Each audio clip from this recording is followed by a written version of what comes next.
नमस्कार।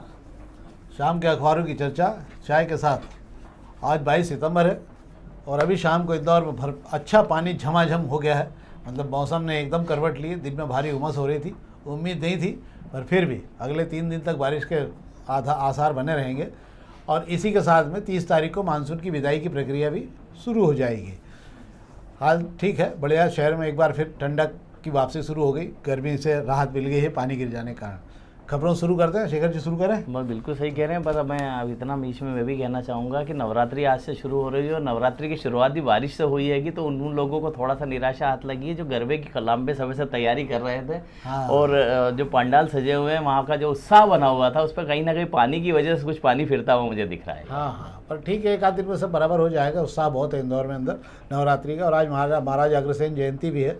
अग्रसेन समाज के तमाम लोगों को हमारी तरफ से बधाई। और नवरात्रि में माता आपकी सारी इच्छाएं पूरी करे और बहुत अच्छे से त्यौहार बनाइए धूमधाम के साथ में। और शहर में आज से शाम को रात्रिकालीन जीएसटी का भी आपको राहत दे दी गई है। तो सरकार ने आपको जो है त्यौहार की दुगनी खुशी दी है कि त्यौहार में आप जमकर खरीदारी कीजिए, भले जेब में पैसे हो ना हो वो अलग विषय है। वो तो आजकल उधार खूब मिल रहा है, जितना समेट सकते हो उधार का घी पीने में किसी को कोई तकलीफ नहीं। खूब पियो और खूब खाओ। हम खबरें शुरू करते हैं। आज नौलखा, आज जो है पत्रिका शुरू कर रहा हूँ। नौलखा और 3 इमली का बस स्टैंड जो है अंततः नायता मुंडला में शिफ्ट होने की प्रक्रिया शुरू हो गई। प्रशासन ने यात्रियों के लिए मुफ्त बस सेवा वैकल्पिक व्यवस्था बनाई थी ताकि लोग वहां जाने के लिए तैयार हो जाएं और जो लोग वहां पहुंच रहे थे उनको बसों से नायता मुंडला ले जाया जा रहा था। अंततः अपन ये माने कि नायता मुंडला का बस स्टैंड एक बार विधि विधान से चालू हो गया। आपको विघ्न बाकी तो नहीं? जी बिल्कुल, आप सही कह रहे हैं, विघ्न बाकी नहीं है। इस पर सवाल बना हुआ है और मुझे लगता है जब तक पूरी तरीके से वो शुरू नहीं हो जाता सवाल बना रहेगा।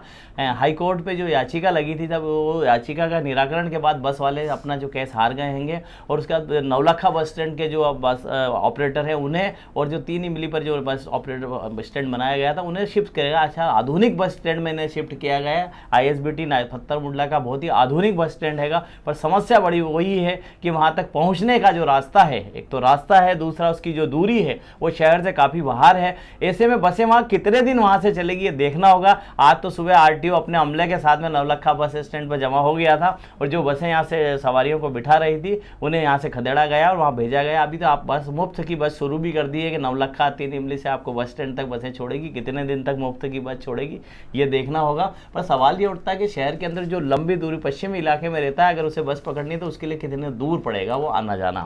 हाँ, ये एक बड़ी समस्या है इन बसों का। हमारे यहाँ पे जो कि प्राइवेट ट्रेवल्स की बसें तमाम जो चलती हैं वो तमाम जगहों से वापस व्यवस्था करती हैं और अपने यात्रियों को एकत्र करती हैं। यहाँ एक बड़ी मुसीबत रहेगी कि अगर किसी को दूसरे इलाके से जाना है तो उसको इतना लंबा रास्ता क्लियर करने में 2 से 3 घंटे शहर में लग जाएंगे, क्योंकि शहर का यातायात बहुत बुरी तरह से दबाव में रहता है और हमेशा जाम लगा रहता है। इसलिए हमेशा ये सुरक्षित रहना पड़ेगा कि आप 2-2.5 घंटे पहले निकलें।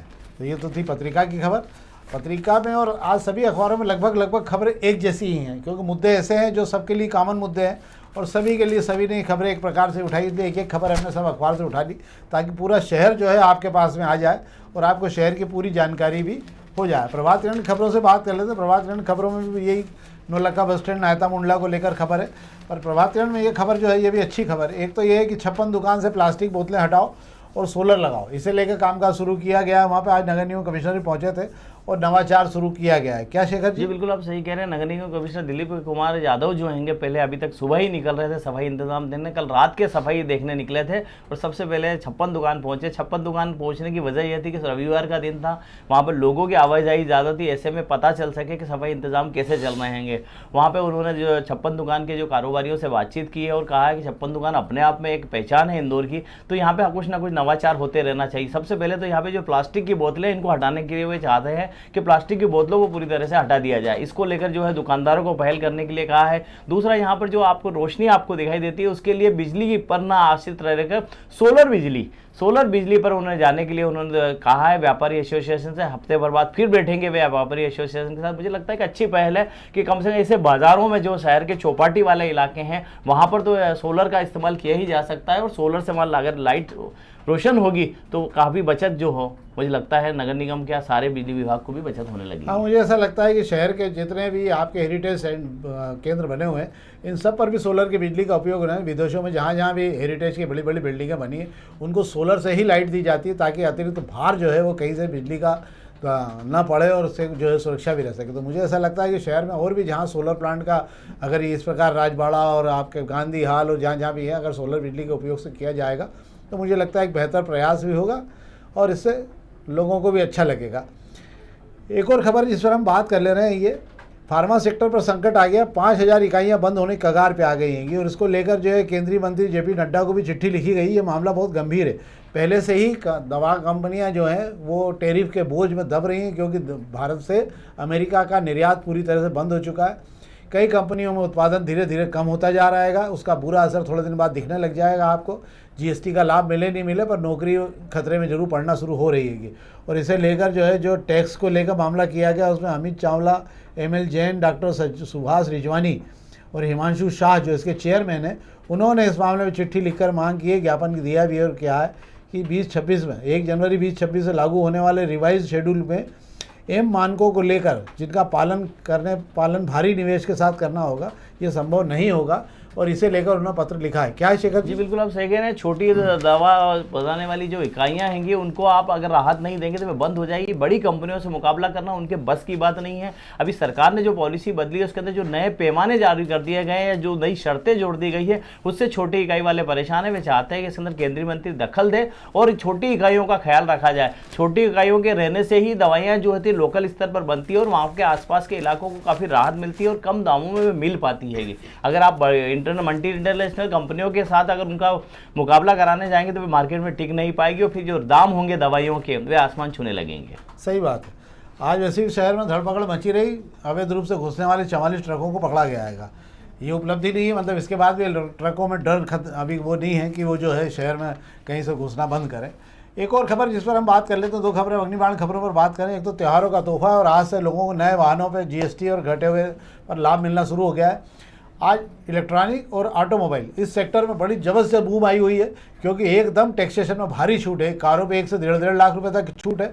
तो जिन लोगों ने कारें अपनी पहले से बुकिंग कराई थी, जो लोग पहले से, उन्होंने तमाम कर्ज के आवेदन निरस्त करते हुए नए सिरे से आवेदन लगाए और उसके कारण आज जो है आज से अगले 7, 8, 9 दिन कारों पर जम के जो है कारों, मोटरसाइकिल, तमाम जगह जहाँ गाड़ियाँ सस्ती हुई हैं उस पर जमकर जो है बूम आया हुआ और इलेक्ट्रॉनिक सामान पे भी आया हुआ। पर आपको एक बात बता देता हूँ कि फूड वाली साइड पे अभी भी कहीं पर भी भाव कम होने वाली स्थिति नहीं है। ना दूध पे ना पनीर पे जो कहा गया था, वहाँ जो छोटी दुकानदार जो है उनके रेट अभी भी वहीं पर बने हुए हैं। क्या शेखर जी? जी बिल्कुल आप सही कह रहे हैं। त्यौहार का शुरू होते ही ऑटोमोबाइल इंडस्ट्री हो गई, इलेक्ट्रॉनिक्स इंडस्ट्री हो गई, इलेक्ट्रॉनिक्स मार्केट जो होता है एकदम बूम करता है और लोग काफ़ी खरीदारी के लिए निकलते हैं। ऐसे में जीएसटी की जो दरें कम की गई है, इसके लिए मैं अपने ट्रम्प साहब को भी मैं बधाई देना चाहूँगा कि उनकी वजह से जो है हमारे देश में 4 जो टैरिफ के चल रहे थे, जीएसटी की जो थे 4 दरें थी उसको 2 में तब्दील कर दिया गया। इसका काफ़ी फायदा जो है ऑटोमोबाइल इंडस्ट्री को मिल रहा है, इलेक्ट्रॉनिक इक्विपमेंट को मिल रहा है। मोबाइल सस्ते हो गए, कारें सस्ती हो गई है कि आपकी मोटरसाइकिलें सस्ती हो गई, 2 पहिया वाहन आप खरीद सकते हैं। और जैसा कि जो आप बात कर रहे हैं कि खाने पीने की चीज़ों के दाम भी घटना चाहिए, क्योंकि किराने की जो छोटी छोटी दुकानें आपके छोटे इलाकों में जो है वो दाम इसलिए नहीं कम पा रहे हैं, उनके पास जो माल भरा पड़ा हुआ है वो महंगे दाम का आया हुआ है, उस पर जीएसटी कम नहीं हुई थी। पर जो बड़े मार्केट है, ये मतलब ग्रॉसरी के जो बड़े मार्केट या के खिलाड़ी जो है, मैं डी मार्ट की बात कर लूँ, रिलायंस की बात कर लूँ या मैं बेस्ट प्राइस की बात कर लूँ, इन सबको अपने दाम गिराना मजबूरी हो गया है और इन्होंने बाकायदा इसके बड़े बड़े विज्ञापन देकर कहा है कि उन्होंने रेट को रिवाइज कर दिया है। हालांकि प्रधानमंत्री नरेंद्र मोदी का भी आज फुल बड़े बड़े पेज का विज्ञापन आज सारे अखबारों में देखने को मिला है, जिसमें उन्होंने बताया है कि इस सेक्टर में कितनी राहत उन्होंने दी है। हालांकि जमीन तक राहत पहुंचने में अभी थोड़ा सा वक्त लगेगा, क्योंकि बाजार में जो माल ऑलरेडी पहले से चलन में हैगा या जो स्टॉक पड़ा हुआ हैगा उस पर रेट रिवाइज नहीं हो पाए हैं, जैसा कि आप बता रहे हैं। उसको थोड़ा सा वक्त लगेगा जब तक उसकी खपत पूरी खत्म नहीं हो जाती। रेट रिवाइज होने में तो थोड़ा टाइम लगेगा, क्योंकि क्या माल की खपत, जो पुराना माल है उसका क्लियरेंस भी कराना पड़ेगा। तो दुकानदार 1-2 दिन अभी हाल इसे खेलेंगे। पर मेरा मानना है फूड वाली साइड पर अभी हाल कोई ज़्यादा नहीं है, पर बाकी सामानों में छूट अच्छी भरपल्ले हो चुकी है, तो इसलिए लोग वहाँ पर सामान खरीदने जा रहे हैं। एक और खबर पर हम बात कर लेते हैं। आज से मेट्रो का टाइम टेबल बदल गया है। 2.5 लाख इंदौरी ने यात्रा की, उसमें फ्री के यात्री भी जुड़ा गए होंगे। मुझे लगता है विस्तार के चलते जो है घटाया बढ़ाया जाएगा समय जो है, और किराया बढ़ गया है आज से। तो क्या हो गया शेखर जी किराया? बिल्कुल आपको बता दूं मैं कि मेट्रो का जो मुफ्त का मंजन इतने दिन आप जो घिस रहे थे वो खत्म हो गया है। और मेट्रो जो पूरे पहले दिन भर चल रही थी, 12 घंटे 14 घंटे चल रही थी, वो सिर्फ 4 घंटे की बच गई है। वजह है कि जो घाटे का जो सौदा हो रहा था इसको चला जा रहे थे, जहाँ पर जंगल में मोर नाच रहा था कोई देख नहीं पा रहा था। आपको बता दूं कि जहाँ मेट्रो चल रही थी वहाँ सवारी नहीं है, लोग घूमने के लिए सैटरडे संडे के दिन बच्चों को को घुमाने ले जा रहे थे। अब किराया भी 20 रुपये और 30 रुपये हो गया है। जो 10 रुपये या 15 रुपये किराया होता था वो भी बंद कर दिया गया है। और दोपहर 3 बजे से शाम को 7 बजे तक ही मेट्रो चलेगी। मतलब कुल मिला के देखा जाए तो एक सिनेमा का शो ही बचा है। इसमें भी 4 ही राउंड क्या होंगे, मतलब हर 1 घंटे में एक ही राउंड जो है मेट्रो लगाएगी। कहा जा रहा है कि मेट्रो आने वाले वक्त में जो है इंदौर शहर में दाखिल होने वाली। पिछले दिनों हमने देखा था कि पिछले हफ्ते ही ट्रायल भी हो चुका है। MR10 तक इसका ट्रायल कर लिया गया है। जब तक मेट्रो शहर के अंदर दाखिल नहीं होती, मेट्रो का कोई औचित्य नहीं है। धीरे धीरे मुझे लगता है अभी तो 4 घंटे चला रहे हैं, ऐसा ना हो कि आगे 2 घंटे चलाए फिर बोल देंगे थोड़े दिन आराम दे देते हैं, फिर इकट्ठा ही चला लेंगे। और मुझे लगता है कि शायद इस दिसंबर तक आपको जो है विजयनगर के आगे तक ट्रेन चलाने लग जाएगी, तो थोड़ी सी राहत उसमें ज़रूर हो जाएगी। अब हम दोपहर की खबरों की बात कर लें। दोपहर की खबरों की पहले पेज की खबर की बात कर ले रहा हूँ मैं। रिजर्व बैंक ने आज जो रिजर्व बैंक की जो कमेटी है जिसने आज रिपोर्ट सौंपी है, रिजर्व बैंक की ताज़ा रिपोर्ट जो है उसमें बताया गया है कि हर भारतीय पे 5 लाख रुपये 4,80,000 रुपये का कर्ज हो चुका है। आपने लिया हो या नहीं लिया हो, ये कर्ज आपके माथे पर आ गया है। हालांकि सरकार जो कर्ज उठाती है वो भी प्रति व्यक्ति के आधार पर उठाती है, तो आपके ऊपर 5 लाख रुपये का कर्ज तो बिल्कुल लगाया हो गया है। आप इसके हिसाब से अपनी तैयारी कर लें। और 2025 में ये कर्ज सर्वाधिक हो चुका है। इसके अलावा आपको आश्चर्य होगा कि देश पर 181.47 ट्रिलियन का कर्ज हो चुका है। मतलब 181 को 3 गुना कर लें तो जो होगा उतना कर्ज हो चुका है। और ये कर्ज जो है अब इतना ज़्यादा हो गया है कि कर्ज चुकाने के लिए सरकार अब नए सिरे से कर्ज उठाने के लिए रास्ते निकालने लगी है, क्योंकि देश में कर्ज मिलना अब कम होता जा रहा है, क्योंकि देश की खजाने खाली हो चुकी है। तो अब बाहर विदेशों से जो कर्ज लिया जा सकता उसको लेकर प्रयास किए जा रहे हैं। अक्टूबर से जो है 15 करोड़ अक्टूबर से जो है SIR का काम चुनाव आयोग फिर चालू कर रहा है, पूरे देश भर में चालू कर रहा है। 20 साल बाद ये काम नए सिरे से चालू होगा। और माना जा रहा है कि देश भर में 15 करोड़ से ज़्यादा मतदाता बिहार की तर्ज पे हटा दिए जाएंगे, जिनके बारे में कोई जानकारी या कोई तैयारियां नहीं है। जो दस्तावेज बहुत जगह आधार कार्ड माना गया है या नहीं माना गया, इन सबको लेकर अब नए सिरे से ABCD होगी। पर 15 करोड़ से ज़्यादा मतदाता जो एक ही घर में 50-50 नहीं, एक ही घर में 400-400 500-500 लोगों के नाम मिले हैं, मुझे लगता है इसमें भी इस बार छटाई हो जाएगी। और GST सुधार को लेकर आज बाजार खुश हुआ नहीं था। शेयर बाजार खुलते ही 400 अंक से धड़ाम हो गया था। फिर धीरे धीरे कुछ सुधरने की हालत जरूर बनी थी, पर वो भी ठीक तरह से नहीं बनी थी। आज नो कार्ड है, उस पर हम आखिरी बात करेंगे। पर एक खबर पर आपका ध्यान शायद नहीं गया होगा। कल भारत पाक मैच हुआ था रात को। जब भी आपको याद होगा, अभी तक जब भी ये मैच हुआ करता था, आधे से ज़्यादा लोग राजवाड़े पहुंच जाते थे, बम फटाके लेकर, और बड़े बड़े तिरंगे लहराया करते थे शहर भर में। हम लोगों को रात को फटाके फूटने के बाद ही पता लगता था, जो घर सोए रहते थे, कि भारत जीत गया है।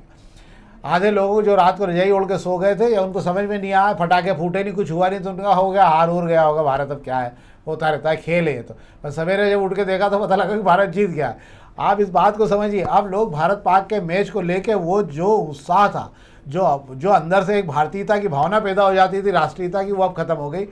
एक भी जगह आपको कहीं कोई ढोल नगाड़ा या कहीं फटाके फोड़ते हुए या कहीं कुछ करते हुए कहीं नहीं दिखा। इवन दिन राजवाड़े पे भी कल रात को सन्नाटा छाया हुआ तो लोग नहीं थे। क्या शेखर जी? बिल्कुल आप सही कह रहे हैं। नहीं कभी शहर का बड़ा नेता जो तिरंगा लहराते हुए वहाँ पहुंचा था, नहीं तो नेता ऐसा मौका छोड़ते नहीं है। और रही बात मैच की बात, लोगों में अब ऐसी दिलचस्पी भी नहीं बची। लोगों को लगे एक सामान्य बात हो गई कि जो क्रिकेट के मुकाबले कराए जा रहे हैं, इंडिया का ये दूसरा जो पाकिस्तान पर जीत थी, तो उस मुझे नहीं लगता उस पर कोई ऐसी ज़्यादा दिलचस्पी बची। इसलिए मामला जो आप बिल्कुल सही कह रहे हैं, राजवाड़ा पे कल सुना गिनती के लोग जो हैं जश्न मना रहे थे वहाँ पे।